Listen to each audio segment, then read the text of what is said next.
On the Danube, the Russian High Command stepped up the pressure on the Turkish stronghold of Silistra before British and French reinforcements could arrive. The period that precedes an engagement is the most unpleasant.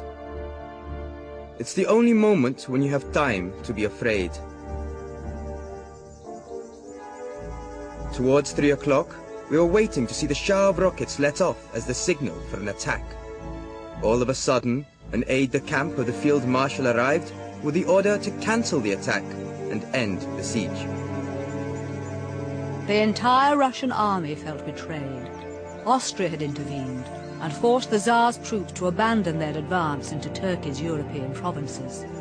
The gates of Silistra would remain closed to the Russian army. I can say without fear of error that this news was received by us all, soldiers, officers and generals, as a terrible misfortune.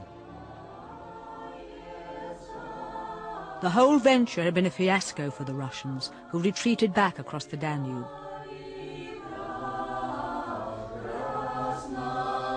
They had unleashed events they could not control, a war that would soon engulf their homeland.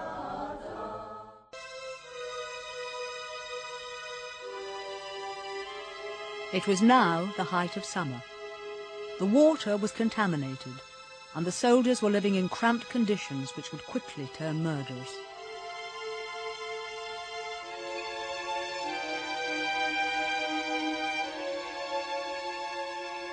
These watercolours are part of a visual diary kept by a talented officer in the Rifle Brigade. Captain Henry Clifford was 28 years old and came from an aristocratic Catholic family. In August, he reported the onset of the disease all soldiers dreaded. The cholera came at a time when we were all low-spirited and disgusted with the tiresome life we are leading. So bad has it been with the French, the medical men say it is no use fighting it. Fine young men in perfect health are taken ill and die in 4 and 5 hours. I grieve very much for a young officer who came out here from England. He arrived on Tuesday, was taken ill on Wednesday morning, and buried that evening. The indomitable Fanny Jubilee had also arrived with her husband, Henry. We are encamped on the cholera-stricken grounds just vacated by the Heavy Brigade. Here and there, a heap of loose earth with a protruding hand or foot showed where local inhabitants had desecrated the dead and dug them up to possess themselves of the blankets in which they were buried.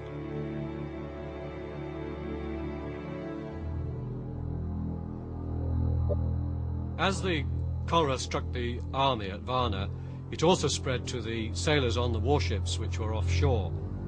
And as sailors died, they were sewn up in canvas bags which were weighted at the bottom and were thrown overboard. But as the bodies decomposed, they rose to the surface and were bobbing up and down as if they were looking at the live sailors still on board ship, which was extremely disconcerting for them. The change in the physical appearance of everybody is most marked.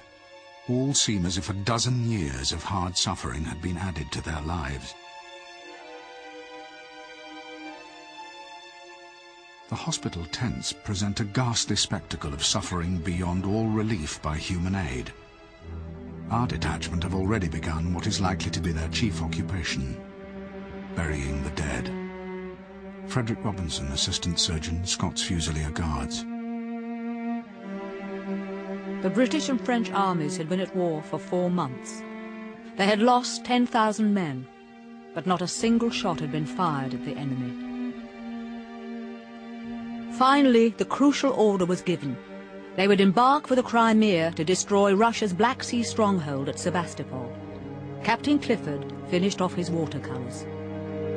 1,000 pities our army did not go at Sebastopol on first leaving England, when in rude health and full of spirits and enthusiasm. All of these have vanished. We've been kept in idleness, with hundreds falling around us by cholera and fever, and everyone feels the greatest repugnance to activity of any kind. I hope I may be able to write in a few days and tell you Sebastopol is taken, but I doubt it. So the Allied fleet set sail again, but without any clear idea of where they were going to land. Raglan and the French second-in-command went in Raglan's steam yacht and sailed up and down the coast looking for a suitable place to land. They actually sailed quite close to Sevastopol, close enough so that they could make out officers and men on the forts at Sevastopol, and as the ships sailed by, Raglan and his comrades raised their hats to the Russians on land, which was a courtesy which certainly wouldn't have been repeated in any war since. After exchanging courtesies, the Allied fleet sailed north along the coast. Eventually, Raglan sighted a wide bay with the ominous name of Calamita and gave the order to disembark. At dawn on the 14th of September 1854, this barren shoreline was suddenly crowded with men, including the Times war correspondent, William Howard Russell. From one extremity to the other, bayonets glistened and red coats glinted. The air was filled with our English speech, and the hum of voices mingled with the loud notes of command, the familiar address of Bill to Tom or Pat to Sandy, and an occasional shout of laughter. But the excitement of landing in the Crimea could not conceal the usual bad planning. Amid a gathering of doctors on the beach, I spied my friend Alexander, who was very angry. "Do make a note of this," he said. "They have landed this army without any kind of hospital transport or carts or anything. With all this cholera and diarrhea about, there are no means of taking the sick down to the boats." Nevertheless, the Russians were impressed. The whole of their light fleet was anchored within Calamita Bay, and at night their forest of masts was illuminated with various colored lanterns. The soldiers said, "Behold, the infidel has built another holy Moscow on the waves," comparing the masts of the ships to the church spires of that city. Captain Khodasevich, Tarutin Regiment.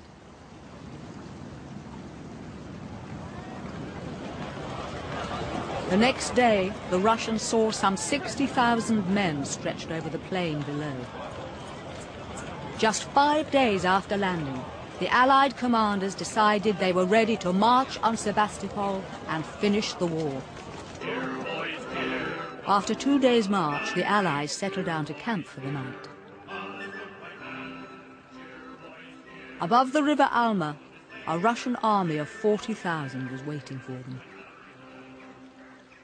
Their commander, Prince Menshikov, was so confident of victory that he'd invited Sebastopol's most fashionable set to join him on the heights with champagne, chicken and opera glasses. They were treated to a spectacle, but not the one they expected.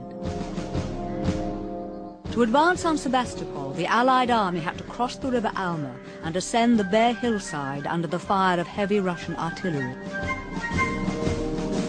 It looked impossible, but the Allies had a plan. The crack French troops, the Zouaves, were sent along the coast to scale the cliffs and seize the heights above the Russian army. The attack on both fronts was scheduled to start at dawn.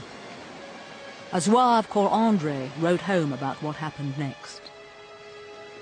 The mist spread a wispy veil over us, which concealed us from the enemy. The humidity of the night had slightly numbed us, but we were full of spirit. Suddenly a messenger arrived to request us to call a halt. The English gentlemen were not yet ready to leave, so we would have to await their pleasure.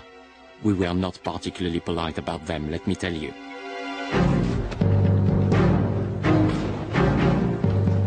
It was nearly midday before the British were ready.